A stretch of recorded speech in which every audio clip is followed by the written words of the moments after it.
वंदे मातरम मित्रों। गीता के आलोक में हम आगे चलें। श्री कृष्ण अर्जुन को बहुत सारी बातें समझाते हैं और उसका कन्फ्यूजन होता है कि जब ज्ञान श्रेष्ठ है तो फिर मुझे इस घोर कर्म में क्यों धकेल रहे हैं आप। फिर उसकी श्रेष्ठता बताते हुए उन्होंने कहा कि किस तरह से यह सहज है, सरल है और बहुत क्लोज है,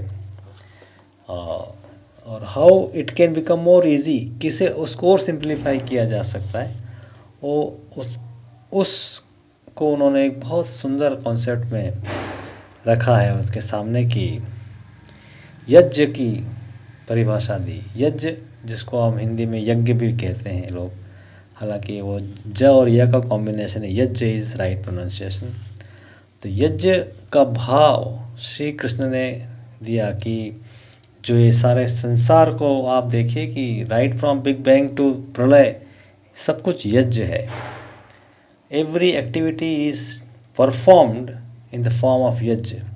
यज्ञ के फॉर्म में ईश्वर सारे का कर्म करते हैं। और वही कॉन्सेप्ट अर्जुन को बता रहे हैं कि स यज्ञा प्रजा सृष्टवा पुरा उवाच प्रजापति। वो कह रहे हैं कि प्रजापति ब्रह्मा ने कल्प के शुरू में यज्ञ सहित प्रजाओं को रचा। यज्ञ के साथ प्रजा को रचा। यज्ञ करते हुए ही सब कुछ क्रिएट हुआ। यज्ञ का मतलब सिर्फ आहुति देना, हवन कुंड होना और मंत्र पढ़ना, यज्ञ इतना मात्र नहीं है। जो कुछ भी हम कर रहे हैं it should be performed in attitude of yajna. यज्ञ के भाव से उसको परफॉर्म करना यज्ञ है। ये आप किसी भी अवस्था, फिजिकल से लगा के मोस्ट स्पिरिचुअल फॉर्म में हम सब यज्ञ की भांति कर सकते हैं। वो छोटे छोटी एक्टिविटी भी यज्ञ हो सकता है, यज्ञ हो सकता है। हमारा भोजन करना, किसी को दान देना, किसी से बात करना, किसी को हेल्प करना, किसी को समझाना, सब एक यज्ञ की भांति हम करें कि ये जो प्रभु ने मुझे मौका दिया है उसमें मैं कितना अच्छे से अच्छा कर सकता हूँ, वो यज्ञ हो सकता है। एक्टिविटी सेम रहेगी लेकिन हम किस तरह से करते हैं इट बिकम्स दैट। तो उन्होंने वो शॉर्टकट उससे कहा कि यज्ञ की भांति करने से क्या होता है कि you are automatically link with higher force. यज्ञ जब करोगे आप तो यज्ञ के लिए देव हैं, देवियाँ हैं। वो आपके जो कॉन्सेप्ट, जो कॉन्शियसनेस, जो वाइब्रेशन जो आप आहुति में डाल रहे हैं वो उसको लेके पहुंचते हैं उस लोक में।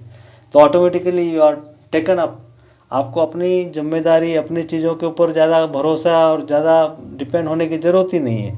आप यज्ञ करिए, यज्ञ करिए उस इष्ट देव के निमित्त, और वो अपने आप आपकी इस पर्टिकुलर वर्क के टास्क को पॉजिटिव नेगेटिव जिस फॉर्म में आप जब जो मौका मिल रहा है उस समय आप उसको आहूत करें और वो उस लोक में उस तरह से आगे की ओर ले जाएगा। और वो काम आपको बांधेगा नहीं, न पुण्य बांधेगा न पाप बांधेगा, आप मुक्त होते जाते हैं।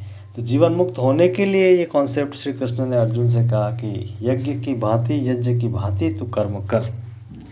ये कॉन्सेप्ट उन्होंने हम सब के लिए दिया है कि अगर हम जिस पल जिस समय ये काम करने लगें वो कर्म हमें बहुत लिफ्ट कर सकता है। उसी पल हम मुक्त हो सकते हैं, उसी पल हम एक ऊंची चेतना से जुड़ सकते हैं। जस्ट करने के भाव को यज्ञ के फॉर्म में करना है। कोई भी काम उसको यज्ञ बनाया जा सकता है। तो श्लोक है स यज्ञ प्रजा सृष्ट्वा पुरा उवाच प्रजापति अनेन प्रसविष्यम् एषव अस्तु इष्ट कामधु। कि प्रजापति ब्रह्म ने कल्प के आदि में यज्ञ सहित प्रजाओं को रचा। उनसे कहा कि तुम लोग इस यज्ञ के द्वारा वृद्धि को प्राप्त हो। अनेन प्रसविध्यम, इस यज्ञ से आप प्रगति को, वृद्धि को प्राप्त हो। और यह यज्ञ तुम लोगों को इच्छित भोग को प्रदान करने वाला, जो इस फॉर्म जिस काम के लिए आप कर रहे हैं वो भोग भी आपको वो लेके आपको वापस उसका आउटपुट देंगे। तो यज्ञ एक चैनल बन सकता है। यज्ञ आपकी ऑफरिंग को यहाँ से ले जाता है उस लोक में और उसका वापस रिटर्न आपको पहुँचाता है। तो ये लोक में आवागमन जो चीज़ों का, जो taking things in the subtle form ऊपर ले जाएं और वहाँ से उसका आउटपुट लेके वापस हमें दें, यह एक यज्ञ देव हमारे लिए बहुत आसान कर सकते हैं। पर हमारी चेतना उस तरह से हो तब। तो हम कोशिश करें कि जो भी एक्टिविटी हम परफॉर्म कर रहे हैं वो यज्ञ की भांति हो, यज्ञ की भांति हो, और हम उसको उस एटीट्यूड से करें, फिर automatically it starts becoming habit. और ये अभ्यास होते होते फिर हमारा सारा जीवन भी एक यज्ञ हो जाएगा। हर कर्म यज्ञ की भांति आप करेंगे और अपने आप इन सब बंधनों से मुक्त होते चले जाएंगे।